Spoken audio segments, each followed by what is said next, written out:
Society میں گناہ سمجھے جاتے ہیں. کچھ گناہ ایسے ہیں جو سوسائٹی میں گناہ سمجھے جاتے ہیں, کچھ گناہ ایسے ہیں جو اللہ کی نظر میں بہت بڑے جرم ہیں لیکن وہ گناہ سمجھے نہیں جاتے, حالانکہ زیادہ بڑے گناہ ہیں وہ, اور ان کے نقصانات بھی زیادہ ہیں. زنا ایک گناہ ہے لیکن لوگ اس کو گناہ سمجھتے بھی. وہ جملہ مکمل کرنا ہے آپ لوگوں نے. زنا ایک گناہ ہے, لوگ اس کو گناہ سمجھتے ہیں. کیوں نہیں ہے بھائی, ہیں. اتنے بھی کافر تھوڑی ہوئے ہیں لوگ کہ زنا کو حلال سمجھنا شروع کر دیں. یہ کہہ رہے ہیں نہیں ہے. زنا ایک گناہ ہے, لوگ اس کو کیا سمجھتے ہیں؟ گناہ. نماز چھوڑنا گناہ ہے, لوگ اس کو کیا سمجھتے ہیں؟ گناہ. حج فرض ہوا آپ نے نہیں کیا, یہ گناہ ہے, لوگ اس کو کیا سمجھتے ہیں؟ گناہ. داڑھی کاٹنا بھی معذرت کے ساتھ کیا ہے؟ گناہ ہے. اب تک تو گناہ سمجھتے تھے, اب کچھ اسکالر آ گئے جنہوں نے اس کو گناہ کی فہرست سے نکال دیا, ورنہ گناہ ہے, پہلے بھی تھا, اب بھی ہے, آئندہ بھی رہے گا, نبی کا حکم ہے. اسی طرح میرے بھائی بد نظری کرنا, فحش فلمیں دیکھنا, یہ گناہ ہے, لوگ اس کو گناہ سمجھتے ہیں. سود کھانا گناہ ہے, لوگ اس کو گناہ سمجھتے ہیں. دنیا سے محبت بہت بڑا گناہ ہے, لوگ اس کو گناہ سمجھتے ہی نہیں ہیں. بلکہ وہ دنیا کی محبت جو ان کے دل میں ہوتی ہے اس کو بھی یہ نہیں سمجھتے کہ ہمارے دل میں محبت ہے. وہ کہتے کہاں ہے؟ نہیں آئی میرا خیال ہے بات. وہ کہتے ہے ہی نہیں ہمارے دل میں محبت. اتنی ہے جتنی سب کے دل میں ہوتی ہے, تو ہمارے دل میں بھی اتنی محبت ہے. تبھی میں پھر ان سے کہتا ہوں میرے بھائی آپ کے دل میں دنیا کی محبت ہے, آپ اس کو گناہ سمجھو پہلی بات. تو وہ کہتے ہیں کیوں سمجھیں, اس میں کیا خرابی ہے؟ ہر اچھی چیز سے محبت ہوتی ہے, تو دنیا بھی بڑی اچھی چیز ہے, تو کیوں محبت نہیں ہوگی میرے بھائی؟ اس کا مطلب ان کا کانسیپٹ محبت کے بارے میں کلیئر نہیں ہے. بھائی جب شریعت کہہ رہی ہے لا تحب الدنیا, کہ دنیا سے محبت مت کرو, تو اس کا مطلب کہ بری چیز ہوگی نا. کیا ہو گیا میرے بھائی؟ تو اگر اس کے بارے میں آپ کو کوئی اشکال ہے کہ یار محبت نہ کرو, تو پھر کیسے چلیں دنیا میں؟ اگر میرے بھائی کسی کاروباری آدمی کو دکان سے محبت نہیں ہوگی تو وہ دکان چلائے گا؟ بولتے کیوں نہیں؟ تبھی لوگ تو پھر علماء پہ اعتراض کرتے ہیں, ایک طرف یہ کہتے ہیں دنیا سے محبت نہ کرو, دوسری طرف جاپان کے دورے ہو رہے ہیں ان کے. اچھا وہ جو میری ویڈیو آئی ہے نا, میں لانچ میں بیٹھ رہا ہوں, پیچھے سے کوئی لڑکی اس لانچ کو سیٹ کر رہی ہے, وہ ویڈیو میں نے نہیں بنائی ہے, وہ کسی اور نے بنا کے ڈال دی ہے. میں جب اپنے کیمرے سے کوئی ویڈیو بناتا ہوں تو اس کا خیال کرتا ہوں کہ اس میں لیڈیز بولو نا نہ آئیں. اب کوئی اور بنا رہا ہو تو بھائی اس میں مجھے ملامت نہیں کی جا سکتی, کیونکہ میں کہیں بھی چلتا ہوا جا رہا ہوں, خواتین بھی تو چلی رہی ہوتی ہیں نا, یا تو میں ان کو روک دوں یا خود رک جاؤں. تو دو ہی حل ہے, یا تو میں, یہ کینیڈا کی ویڈیو تھی, کینیڈا میں جا کے پابندی لگا دوں کہ میں جہاں جہاں انجوائے کرنے کے لیے جاؤں گا لانچ میں, جائز جگہوں پہ, کوئی فلم دیکھنے تھوڑی جا رہا ہوں میں وہاں, میں جہاں جہاں لائف کو انجوائے کرنے کے لیے, میرا بھی حق ہے کہ نہیں ہے, میں لانچ میں جاؤں, میں سمندر میں جاؤں, تو کینیڈا کی تمام انگریز خواتین کو چاہیے کہ برقع پہن کے وہ سائڈوں پہ ہو جائیں. یا تو یہ حل ہے, یا یہ کہ میں جانا چھوڑ دوں, میں وہاں جاؤں جہاں سب آدمی ہوں, تو وہ مسجد ہی ہے, پھر اس کے علاوہ اور کوئی جگہ نہیں ہے. تو ہمیشہ کسی پہ اعتراض کرنے سے پہلے بات کرنی وہ چاہیے جس کے تمام پہلوؤں پہ آپ غور کر لیں کہ اگر آپ کے ساتھ ایسا ہو تو آپ کیا کریں گے. اب وہاں جہاں میں کینیڈا میں ایک لیک ہے, ایک جھیل ہے, وہاں میں جب, مجھے بتاؤ کینیڈا میں کسی جھیل پہ جانا جائز ہے یا نہیں ہے؟ اسٹیپ بائی اسٹیپ نا, کیونکہ اس پہ اتنا بڑا تماشا بنا ہے. کچھ لوگوں نے میرے بیان پہ ہی پابندی لگا دی کہ اس آدمی کو ہم نے بلانا ہی نہیں ہے, دیکھو یہ لڑکی پیچھے سے وہ جو ہے نا لانچ میں بھی بٹھا رہی ہے اس کو, اور یہ جا رہا ہے, یہ کیسا یار, کس توبہ استغفر اللہ. تو ان کو میں کہہ رہا ہوں, بڑے کچھ لوگ ہیں جنہوں نے پابندی لگا دی, تو لگاتے ہیں, کوئی اس سے ہماری صحت پہ کوئی ایسا فرق پڑتا نہیں ہے. لیکن ایک مثال دے رہا ہوں کہ میرے لیے کینیڈا جانا جائز ہے یا نہیں. پہلا سوال, کینیڈا میں میرے لیے کسی جھیل پہ تفریح کے لیے جانا جائز ہے یا نہیں ہے؟ جائز ہے. اس میں لانچ میں بیٹھنا, وہ بھی مولویوں کے ساتھ, سارے مدرسے کے طلبہ تھے, یہ نہیں کہ چھپڑ میں کسی کو لے کے گھوم رہا ہوں میں وہاں پہ, سارے مولانا لوگ تھے, تبلیغی جماعت والے تھے, مدرسے کے طلبہ بھی مدرسے کے طلبہ تھے جنہوں نے میرے لیے گھمانے پھرانے کا انتظام کیا کہ ہم آپ کو گھمانے لے کے جائیں گے. تو لانچ میں انہوں نے مجھے, مولویوں نے بٹھایا, سارے دائیں بائیں مولوی, وہ نظر نہیں آ رہے, نظر کون آ رہی ہے ان سب کو؟ ایک لیڈی نظر آ رہی, تو ٹرکی تو یہ لوگ ہوئے.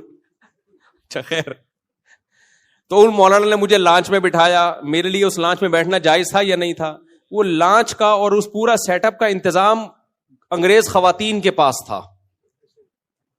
تو اگر وہ پورا سیٹ اپ میرا ہوتا اور میں نے وہ لڑکیوں کے حوالے کیا ہوتا تو آپ کہتے ہیں مفتی صاحب آپ مولوی ہو کے یہ کام کر رہے ہو. بھائی وہ کینیڈا کی گورنمنٹ ہے, تو وہ جو چاہے کرے, ہم اس کو پابند نہیں کر سکتے. بسوں میں بیٹھتے ہیں, جہاز میں بیٹھتے ہیں, تو کیا وہاں کوئی داڑھی مونچھ والے آدمی آتے ہیں چائے لے کے آپ کے سامنے؟ ایئر ہوسٹس آتی ہے نا. امریکہ میں ہم نے دیکھی ہیں جہازوں میں ایئر ہوسٹس بوڑھی بوڑھی, بالکل بوڑھی عورتیں. ان کو اس سے کوئی غرض نہیں ہے کہ جوان ہو یا بوڑھی ہو. وہ کہتے ہیں یار کام ہو, وہ کام کرتی ہیں. آپ چائے منگواؤ ٹھک کر کے چائے آئے گی, آپ نے پانی منگوانا ہے ٹھک کر کے پانی آئے گا. لیکن ہمارے ہاں جو کانسیپٹ ایئر ہوسٹس کا ہے کہ وہ ان کو پتا ہے کہ شاید کچھ اس کے بغیر شاید بیٹھیں گے نہیں لوگ. واللہ عالم, واللہ میں کسی پہ الزام نہیں لگا رہا, لیکن بہرحال تو اب آپ کو جہاز میں بیٹھنا اس لیے جائز نہیں ہے کہ وہاں ایئر ہوسٹس چائے لے کے آتی ہے, تو بھائی پھر تو کہیں بھی بیٹھنا جائز نہیں آپ کے لیے, کہیں بھی جانا جائز نہیں ہے. تو اس لیے اعتراض کرنے سے پہلے کچھ تھوڑا سا سوچ لیا کریں, اپنے آپ کو اس جگہ رکھ کے سوچا کریں کہ مفتی صاحب کی جگہ اگر آپ وینکوور میں ہوتے اور آپ کو کوئی لیک پہ گھمانے کے لیے لے کے جاتا اور آپ کو کوئی لانچ میں بٹھاتا اور بٹھانے والی لڑکی ہوتی, تو آپ کیا کرتے؟ چھوڑ دیتے اس کو کہ چونکہ لڑکی بٹھا رہی ہے. حالانکہ لڑکی سے کوئی ہمارا لینا دینا تھا نہیں. وہ انگلش میں ٹھش پش بہت بول رہی تھی. جب زیادہ اس نے میرے ساتھ انگلش بولی ہے نا, تو میں نے ایک دوست سے بولا, میں نے کہا پنجابی میں پتہ نہیں کیا کیا بول رہی ہے, اس کو بولے انگلش میں بات کرے میرے سے. خیر, میں نے کہا گھنٹے سے پنجابی میں پتہ نہیں کیا کیا بول رہی ہے, اس کو بولو تمیز سے کس میں بات کریں, انگلش میں. اس کو نہیں سمجھ میں آیا کہ میں نے کیا کہا. خیر, اپنی بے عزتی چھپانے کے لیے میں نے کہا یہ, کیونکہ انگلش بولے جا رہی تھی اتنی فاسٹ, تو اس لیے میں نے پھر مذاق میں اس سے کہا کہ میں نے کہا اس کو بولو یہ پنجابی چھوڑ کے میرے سے کس میں بات کرے. آپ لوگ کی سمجھ میں نہیں آیا تو اس کی کیا سمجھ میں آیا ہوگا. خیر, تو اعتراض تو لوگ کرتے چلے جا رہے ہیں. تو ہاں یہ ایک اعتراض بنتا ہے کہ ایسی ویڈیو جس میں اس طرح سلیو لیس ڈریس میں کوئی لڑکی ہو, ایسی ویڈیو یوٹیوب پہ نہیں ڈالنی چاہیے. یہ اعتراض بالکل درست ہے. تو اس کا جواب یہ کہ وہ میں نے نہیں ڈالی, وہ کسی اور نے بنا کے ڈال دی ہے. اور ایک اور بات سے بات چلتی ہے, یہ جو میری آج کل بہت زیادہ ویڈیوز آ رہی ہیں ٹک ٹاک پہ, یوں چلتا ہوا جا رہا ہوں, پھر یوں دائیں دیکھ رہا ہوں, پھر کلاس میں جا رہا ہوں, یہ میں نہیں بنا رہا, نہ مجھے یہ طرز عمل پسند ہے. اب ہر آدمی کے ہاتھ میں موبائل ہے. میں کلاس میں جاتا ہوں, کوئی طالب علم بنا رہا ہوتا ہے, میں نیچے جامعۃ الرشید کے پارک میں چائے پی رہا ہوں, وہاں سے کوئی طالب علم بنا رہا ہے, ہم روک کے تھک گئے ہیں, ابھی آہستہ آہستہ اس کو کنٹرول کر رہے ہیں. لیکن یہ کام میں نہیں کرتا, اور میں طلبہ سے کہتا ہوں یہ فنکاروں پہ, اداکاروں پہ یہ چیزیں سوٹ کرتی ہیں. اسٹائل مارنا, گاڑی میں بیٹھ رہے ہیں, گاڑی سے اتر رہے ہیں, پھر یوں جا رہے ہیں, پھر یوں اسٹائل مارا, یہ ایکٹروں پہ کے کام ہے. یہ علماء کے پہ سوٹ یہ چیزیں نہیں کرتی. تمیز سے زندگی گزارو, جو یہ شو بازی چھوڑ دو. تو یہ بھی میرا ٹک ٹاک پہ کوئی اکاؤنٹ ہے ہی نہیں, ٹک ٹاک پہ میرا کوئی اکاؤنٹ نہیں ہے. تو یہ سب لوگ کر رہے ہیں اپنے چینلوں کو گرو کرنے کے لیے, مجھے استعمال کیا جا رہا ہے کہ یوں آ رہے ہیں, یوں جا رہے ہیں, ایسے اسٹائل مار رہے ہیں. یہ میں نہیں کر رہا. خیر, ہم اپنے اصل موضوع کی طرف آتے ہیں. تو میں یہ عرض کر رہا تھا میرے بھائی کہ دیکھو, دنیا سے محبت یہ جرم ہے.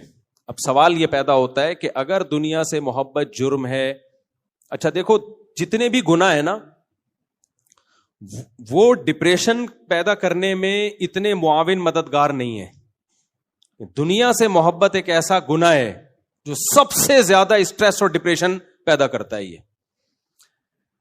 کچھ گناہ ایسے ہیں نا جس کی سزا انسان کو دنیا میں ملتی ہے.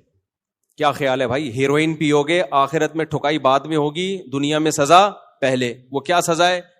تھوڑے دنوں میں ہڈیوں کا ڈھانچہ بن جاؤ گے,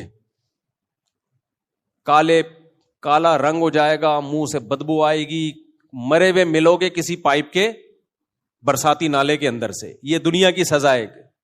کیا خیال ہے؟ جسم تڑپتا ہے, خراب ہوتا ہے. تو کچھ جرم ایسے ہیں جن کی سزا آخرت میں بعد میں ملے گی, دنیا میں پہلے جیسے نشے ہیں, جو نشہ کرتے ہیں ان کو دنیا میں بھی برباد ہو جاتے ہیں. ڈپریشن میں بہت زیادہ, یعنی ڈپریشن سے مراد دماغ خراب ہونا, جب نہیں ملتی تو پریشان ہوتے ہیں. تو ایسے ہی خوب اچھی طرح سمجھو, دنیا کی محبت ایک ایسا جرم ہے جس کی اللہ دنیا میں سزا دیتے ہیں. وہ سزا کیا ہے؟ ڈپریشن, اسٹریس, بے سکونی. اس لیے اگر اپنی زندگی کو خوشیاں بھری بنانا چاہتے ہو نا, جنت تو آخرت میں بعد میں ملے گی. دنیا کو اگر جنت بنانا چاہتے ہو تو اللہ رسول نے جو حکم دیا کہ دنیا سے محبت نہ کرو, اس حکم میں اللہ رسول کو فالو کرو. سمجھتے ہو کہ نہیں سمجھتے؟ اب سوال وہ گھوم پھر کے آتا ہے کہ بھئی یہ کیسے ممکن ہے کہ ہم دنیا سے محبت نہ کریں؟ اگر نہیں کریں گے تو دنیا کما سکتے ہیں پھر ہم کیا؟ بھائی انسان کو جس چیز کی طرف اٹریکشن ہوتی ہے اسی چیز کی طرف جاتا ہے, یا جس کی طرف اٹریکشن نہ ادھر جائے گا؟ ارے مجھے ایک بات بتاؤ, 2 رشتے آئے آپ کے لیے, ایک چڑیل کا رشتہ آیا اور ایک خاتون کا رشتہ آیا, کس کی طرف جاؤ گے؟ چڑیل کی طرف جاؤ گے؟ حالانکہ وہ بھی تو لیڈیز ہی ہے, صرف جنات کی لیڈیز ہے وہ. جنات میں لیڈیز کو پیار سے کیا کہا جاتا ہے؟ چڑیل. ان کا پیار چڑیل, ایسے پیار سے یہی کہا جا رہا ہے, تو سو تو نفرت سے کیا کہا جاتا ہوگا؟ جنات میں کسی کو پیار سے چڑیل کہا جاتا ہے, تو سوچو نفرت سے کیا کہا جاتا ہوگا. خیر, تو جنات کی الگ دنیا ہے. تو سوال یہ پیدا ہوتا ہے کہ بھائی جب اٹریکشن ہی نہیں ہوگی تو دنیا کی طرف ہم جائیں گے کیسے؟ جب جائیں گے نہیں تو کمائیں گے نہیں, جب کمائیں گے نہیں تو ہم تو ننگ دھڑنگ بھوک سے مر جائیں گے, کسی کام کے دنیا میں نہیں رہیں گے. تو خوب سمجھ لو, ہر فیلڈ میں جو الفاظ ہوتے ہیں ان الفاظ کا مطلب الگ ہوتا ہے. ہر فیلڈ میں نا, دیکھو ہر فیلڈ کی ایک الگ ٹرم ہوتی ہے, اصطلاح ہوتی ہے. مثال کے طور پر, بھائی بچوں شور نہ کرو, بہت شور کی آوازیں آ رہی ہیں اوپر سے, کوئی سنبھالے یار بچوں کو ذرا اوپر سے, بہت زیادہ شور کی مسلسل آوازیں آ رہی ہیں اوپر سے. اب دیکھو ادھر مثال کے طور پہ حکیم لوگ کہتے ہیں یہ چیز ٹھنڈی ہے, یہ چیز گرم ہے. انڈا کیا کہتے ہیں حکیم لوگ؟ ٹھنڈا ہوتا ہے گرم ہوتا ہے؟ گرم ہوتا ہے. بھائی انڈا گرم ہوتا ہے. اب آپ نے فریج سے انڈا نکالا, بالکل یخ ٹھنڈا تھا وہ, آپ نے کھایا, پیٹ خراب ہو گیا, حکیم کے پاس گئے, حکیم نے کہا کہ میں نے تمہیں کہا تھا گرم چیزیں مت کھانا. آپ کہیں گے حکیم صاحب میں نے تو فریج سے نکال کے کھایا, بالکل ٹھنڈا جما ہوا انڈا تھا. تو حکیم کہے گا آپ کھوپڑی کا علاج پہلے کرائیں, پیٹ کا علاج کیا بعد میں کرائیں. کہے گا بھائی ہم جب کسی چیز کو کہتے ہیں ٹھنڈا گرم تو اس کا مطلب وہ والا ٹھنڈا نہیں ہوتا کہ ٹیمپریچر کے لحاظ سے, وہ نارمل جب ٹھنڈا کا لفظ استعمال ہوگا تو اس سے ٹیمپریچر مراد ہوتا ہے. لیکن جب حکیموں کی ٹرم میں کوئی لفظ استعمال ہوگا تو ٹھنڈے کا مطلب کھیرا, ککڑی, سبزیاں, کدو, یہ ٹھنڈے ہیں. انڈا ہے, مچھلی ہے, اس طرح کی چیزیں وہ کیا کہلاتی ہیں؟ گرم کہلاتی ہیں. اس میں اختلاف ہے حکیموں کا کہ مچھلی گرم ہے یا ٹھنڈی ہے. بہرحال ہم نے کیا کرنا ہے, ہم تو کھاؤ, ہم اس چکر میں نہیں پڑتے کہ ٹھنڈا ہے کہ ایک لکھنؤ والا جو ہے نا, لکھنؤ والا, وہ گیا کسی پھل والے کے پاس اور کہنے لگا آپ کے ہاں, اچھا وہ بیچارہ جو ریڑھی لگا کے کھڑا ہوا تھا وہ پنجابی تھا, پنجاب سے تعلق تھا اس کا, وہ اردو سے کیا, اس کو لکھنؤ والوں کی اردو سے کیا. تو لکھنؤ والا گیا کہ آپ کے ہاں یہ جو کینو مالٹے ہیں یہ وزنن بکتے ہیں یا عددن بکتے ہیں؟ وزن کا مطلب تول کے بکتے ہیں یا درجن کے حساب سے, عدد کے لحاظ. یہ آپ کے ہاں وزنن بکتے ہیں یا عددن بکتے ہیں؟ اس نے کہا نہ وزنن نہ عددن, دنادن بکتے ہیں. دنادن لینے لو, نہیں تو پتلی گلی سے نکلو.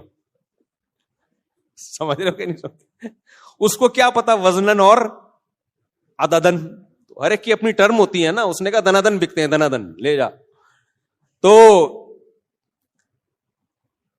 تو جیسے حکیموں کی اپنی ٹرم, میڈیکل سائنس کی اپنی ٹرمز ہوتی ہیں. ایک لفظ میڈیکل سائنس میں اس کا مطلب کچھ اور ہوتا ہے, لیکن عام زبان میں اس کا مطلب کچھ اور. شریعت میں بھی ایسے ہے. دیکھو عام عربی میں صلاۃ کا لفظ, صلاۃ کا لفظ عام عربی میں یہ تحریک کے معنی میں آتا ہے, حرکت دینا. لیکن جب یہ اسلام یہ لفظ یوز کرتا ہے تو صلاۃ کس کے معنی میں؟ نماز کے معنی میں. تحریک سلوتین, صلاۃ ہے نا تحریک سلوتین. تو قرآن میں جب یہ لفظ استعمال ہوا صلی یصلی سے, تو دعا کے معنی میں. اللہ کی طرف جب نسبت ہوگی کہ اللہ صلاۃ پڑھتا ہے تو کیا مطلب؟ رحمت بھیجتا ہے. دعا کے معنی میں بھی نہیں, رحمت بھیجنے کے معنی میں. جب بندوں کی طرف نسبت ہوگی یا ایھا الذین آمنوا صلوا علیہ، دیکھو صلو کا معنی ہم کہتے ہیں نماز پڑھو، لیکن قرآن کہہ رہا ہے صلو علیہ، نبی پر نماز پڑھو کا لفظ ہو سکتا ہے یہاں پہ؟ نہ، نبی کے پر درود بھیجو. تو بندے کی طرف نسبت ہو رہی ہے، مطلب درود بھیجو. اللہ کی طرف نسبت ہوتی ہے، مطلب رحمت بھیجتا ہے. ان دونوں سے ہٹ کے جرنلی یہ جب لفظ استعمال ہوتا ہے اس کا مطلب نماز پڑھتا ہے. تو ایک ہی لفظ قرآن میں مختلف جگہوں پہ مختلف معنوں میں استعمال ہو رہا ہے. سمجھتے ہو کہ نہیں سمجھتے؟ دیکھو ظلم کا معنی کیا ہے؟ اصل میں ظلم کی عربی میں ڈیفینیشن ہے وضع الشیء فی غیر محلہ، ایک چیز یہاں رکھنے کی تھی، آپ نے اٹھا کے اس کو کسی اور مقام میں رکھ دیا جو اس کا بنتا نہیں ہے. مثال کے طور پر ایک سیٹ ہے مینیجر کی، آپ نے اس کو چپڑاسی کی کرسی پہ لے جا کے بٹھا دیا، تو یہ کیا کہلائے گا؟ ظلم. سمجھتے ہو؟ اب قرآن کیا کہہ رہا ہے؟ وَلَمْ تَظْلِمْ مِنْهُ شَيْئًا، ایک باغ کی قرآن نے مثال دی ہے جس کے درخت ظلم نہیں کرتے تھے.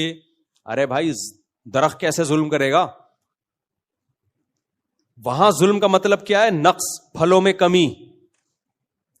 پھلوں میں کمی. صحابہ کرام نے نبی صلی اللہ علیہ وسلم سے پوچھا کہ اللہ تعالیٰ کہتے ہیں کہ جس نے نیک اعمال کیے اور ولم یلبسوا ایمانہم بظلم، اپنے ایمان کے ساتھ ذرا بھی ظلم نہیں کیا، وہ جنت میں جائے گا، جہنم سے وہ بچے گا. تو یا رسول اللہ ہم تو نیک اعمال کرتے ہیں مگر ذرا بھی ظلم نہ کیا ہو، ایسا تو نہیں ہوتا؟ کہیں نہ کہیں پوری زندگی میں تھوڑا بہت ظلم تو انسان سے ہو جاتا ہے نا. کیا خیال ہے بھائی؟ تھوڑا بہت ظلم زیادتی تو ہو جاتی ہے. تو نبی نے فرمایا یہاں ظلم کا مطلب شرک ہے.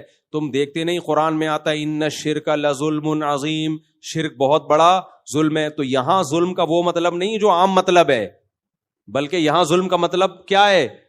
شرک. کہ جو ایمان لایا، نیک اعمال کی اور ذرا بھی شرک نہیں کیا، کیونکہ ذرا سا بھی شرک کر لیا تو سب برباد، ساری نیکیاں کیا ہو جائیں گی؟ برباد. تو اس سے پتہ چلتا ہے بھائی کہ قرآن کی میں ہی ایک لفظ مختلف جگہوں پر مختلف معنی میں استعمال ہو رہا ہے. تو ہمیں پتہ کیسے چلے گا کہ کون سا لفظ کس معنی میں ہے؟ بھائی جو بول رہا ہے نا اس سے پوچھو کہ آپ کی نظر میں اس لفظ کا مطلب اس